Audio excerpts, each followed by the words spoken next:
So today I'm going to tell you about how to get started with being a leader. You're either a leader or a follower.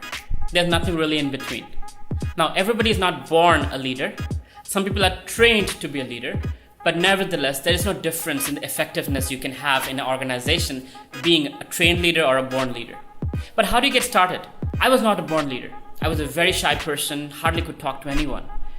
But when I went to the US and I started, in my college, some of my seniors pushed me into some responsible positions. And I accidentally got into leadership through initiation, by taking initiatives. This is what happened. We were sitting in a team and people said, who's going to print the flyers? And, not knowing the American culture, everybody put their finger to the nose. I didn't know what that meant. I was just looking at them. Turns out the guy who was the last to put a finger to the nose happened to do the job. I ended up printing the papers. And every time they would have something important to do, I would always be the last guy to put the finger to the nose and ended up doing the work. In the process, I actually liked doing it. So I was like, I'll do it anyway. Don't put your fingers in, I'll do it. And because I was the go-to guy, I took up responsibility and I took the initiative. It almost always became like this guy will get the job done. So I built that reputation, and very quickly I got nominated to run for elections.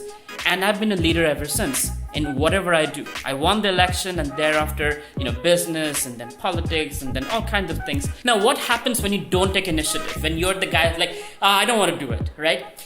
Those are the people who are always the followers because they don't want to take the extra responsibility. Why? So they can go home and watch TV, right?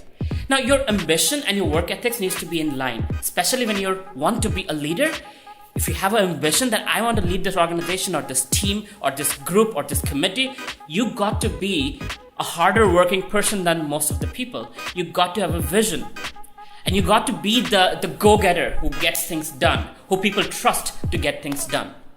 That's really what a leader is. Leader is not about position. You might not be the president, the chairman, all of those come as a result of you taking the initiative. You taking the responsibility that others don't want. You go to places where others are scared of going. So it's a lot to do with emotions than with positions. It has a lot to do with your ability to gain trust, your reputation, your consistency of action, than just some names or being son of or daughter of somebody or coming through somebody's reference. All of those things help to a certain extent. But when you earn respect, that loyalty, that stays. And when you're that kind of a leader, good luck stealing people from that kind of a leader. People will never be able to take away your followers because they are connected to you emotionally from their heart. They work from their heart for you because they love you. It's like when people say, who's the leader of this organization? Oh, the CEO is Mr. So-and-so. Or our CEO is Mr. So-and-so. There's a huge difference between the two. The CEO versus our CEO. Our CEO is the people person who care about the organization and the people. People make the organization, not the other way around. So a leader is somebody that touches hearts and transforms. What's the other kind of leadership? The leader who is hated, where people are like, yeah, yes, sir. But when they go out and say, oh, boss is, a terrible person, like they badmouth you behind your back.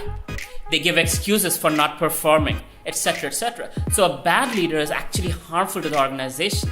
And you don't want to be a bad leader who just instills fear in people and makes them work. But that work will not have quality. That actually ruins the organization and eventually ruins you. Let me explain this with the help of a story. When, 2,000 years ago, when Rome was being built, there was this old lady walking by the street. And there was a mason breaking stones and looking very frustrated. She asked the guy, what you doing? He said, don't you see I'm breaking stones?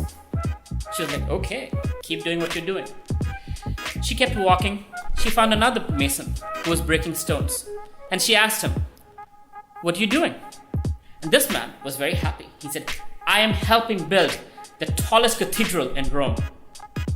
Right? Now, that's what a what it looks like to have a great leader who instills the higher purpose, the overarching principle of what you're doing and why you're doing within every employee or every part of the organization. Everyone feels that I'm part of this something amazing, something huge, something big. And this applies to a startup as much as applies to a country, as much as applies to a large corporation, right? It's a leader who instills how important each and every employee, each and every moving part in the organization is. So this is how you start. Take initiative. Do what others are not willing to do. Take responsibility. Whether the outcome is good or bad, you're responsible as a leader. And thirdly, make people feel important. The things that they're doing that means so much. It's so important. When you do that, that's the beginning to a great leader's life.